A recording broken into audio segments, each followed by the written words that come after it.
بسم اللہ الرحمن الرحیم۔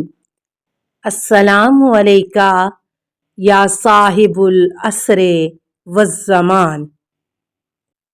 جب کوئی یتیم روتا ہے تو اس کے لیے عرش الہی ہل جاتا ہے، اور خداوند عالم ارشاد فرماتا ہے کہ کون ہے جس نے میرے اس بندے کو رلایا ہے، جس سے میں نے اس کے بچپنے میں اس کے ماں باپ کو واپس لے لیا ہے، لہٰذا میری عزت و جلالت کی قسم جو اس کو خاموش کرے گا مگر میں اس کے لیے جنت واجب کر دوں گا۔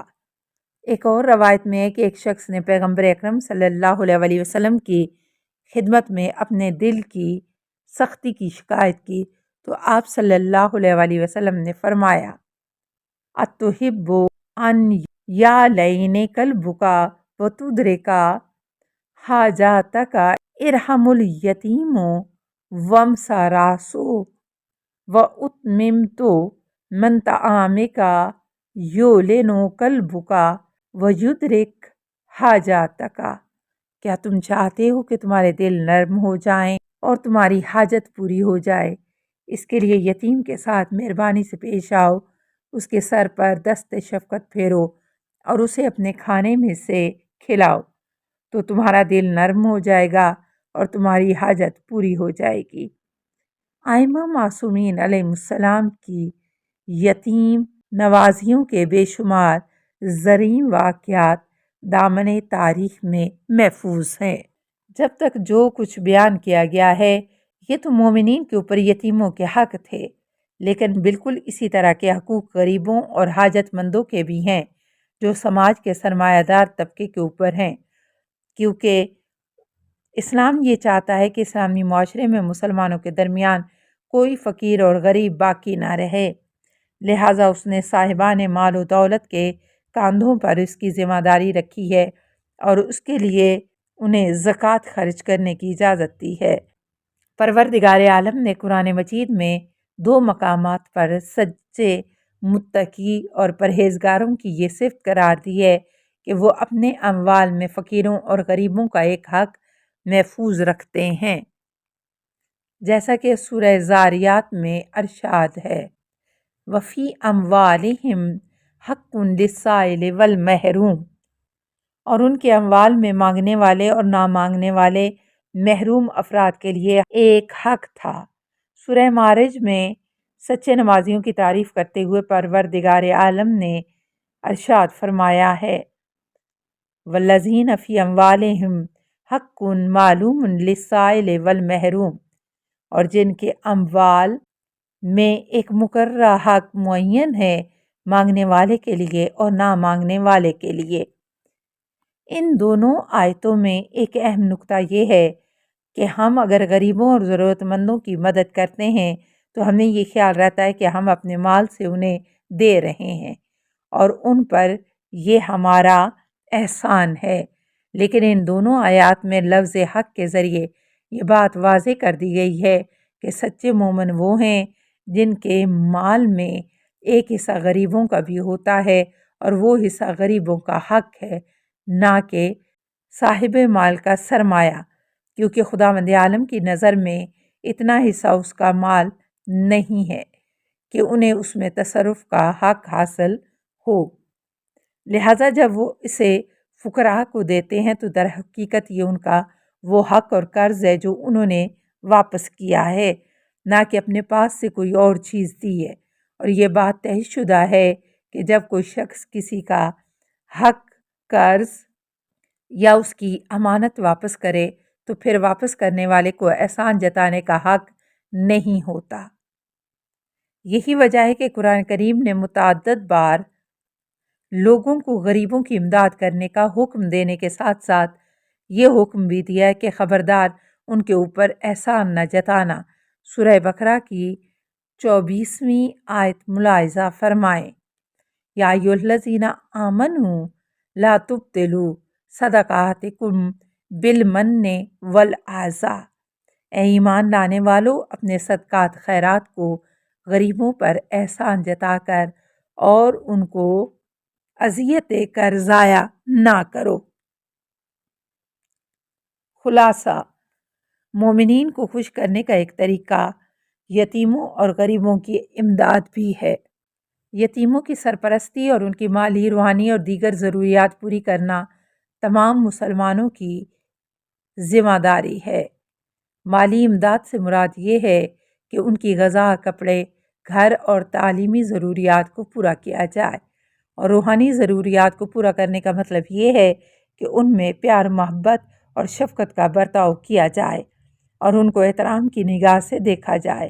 البتہ غریبوں کے برخلاف حاجت مندوں کو عام طور پر صرف مالی امداد کی ہی ضرورت ہوتی ہے، کیونکہ ان حقوق کی ادائیگی مومنین کی ذمہ داری ہے، لہٰذا کسی قسم کا احسان جتانے کی ضرورت نہیں ہے۔ سوالات۔ نمبر 1، پیغمبر اکرم صلی اللہ علیہ وسلم نے یتیموں کے بارے میں کیا تاکید فرمائی ہے؟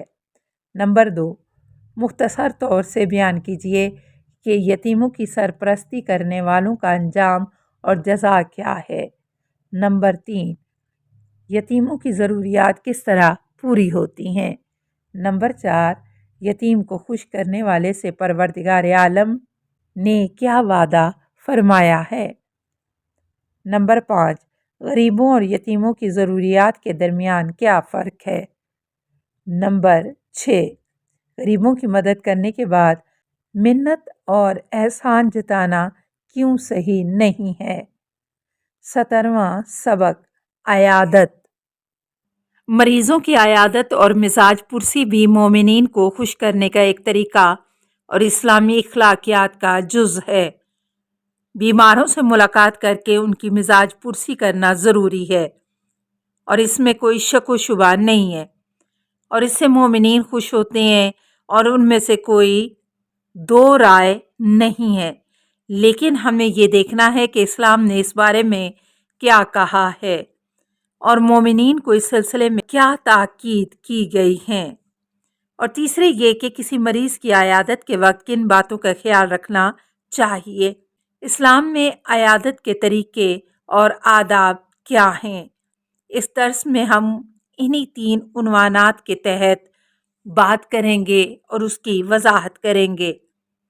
الف، عیادت۔ ایک دوسرے پر مومنین کے جو حقوق ہیں ان میں سے ایک حق مریضوں کی عیادت بھی ہے، اور گزشتہ سبق میں آپ یہ پڑھ چکے ہیں کہ اگر کوئی چیز حق ہونے کے لحاظ سے ضروری ہو تو پھر وہ ایک فریضہ ہے اور اس کا ادا کرنا ضروری ہے، اور اس میں کسی قسم کی کوتاہی کرنا خیانت ہے، اور چونکہ یہ حق ہے لہٰذا اس کو ادا کرنے کے بعد اس کے بدلے شکریہ کی تمنا یا احسان جتانا بھی صحیح نہیں ہے۔ اس سلسلے میں چند روایات ملاحظہ فرمائیں۔ پیغمبر اکرم صلی اللہ علیہ وسلم سے نقل ہوا ہے، من حق المسلم علی مسلم اذا لاقیۃ ان یسلم علیہ و اذا مرض ان یعودہ و اذا مات ان یشیع جنازتہ۔ ایک مسلمان کا دوسرے مسلمان پر یہ حق ہے کہ جب اس سے ملاقات کرے تو اسے سلام کرے، اور اگر مریض ہو جائے تو اس کی عیادت کرے، اور اگر دنیا سے رحلت کر جائے تو اس کی تشییع جنازہ میں شریک ہو۔ حضرت علی علیہ السلام نے پیغمبر اکرم صلی اللہ علیہ وسلم سے نقل کیا ہے اور آپ نے فرمایا ہے، لے مسلم علی اخیہ ثلاثون حقا لا براۃ لہ منہا الا بلا داء او اف یعوّدۃ مرضعتہ۔ السلام علیکہ یا صاحب العصر والزمان، الامان الامان الامان من فتن الزمان۔ السلام علیکہ یا خلیفۃ الرحمن، السلام علیکہ یا امام الانس والجان، السلام علیکہ یا مظہر الایمان، السلام علیکہ یا شریک القرآن، السلام علیکہ یا قاطع البرہان۔ السلام علیکہ یا امام زماننا، ھذا اجل اللہ فرجک وسہل اللہ مخرجک وظہورک۔ السلام علیکہ ورحمۃ اللہ۔ اللہم صلی علی محمد و آل محمد۔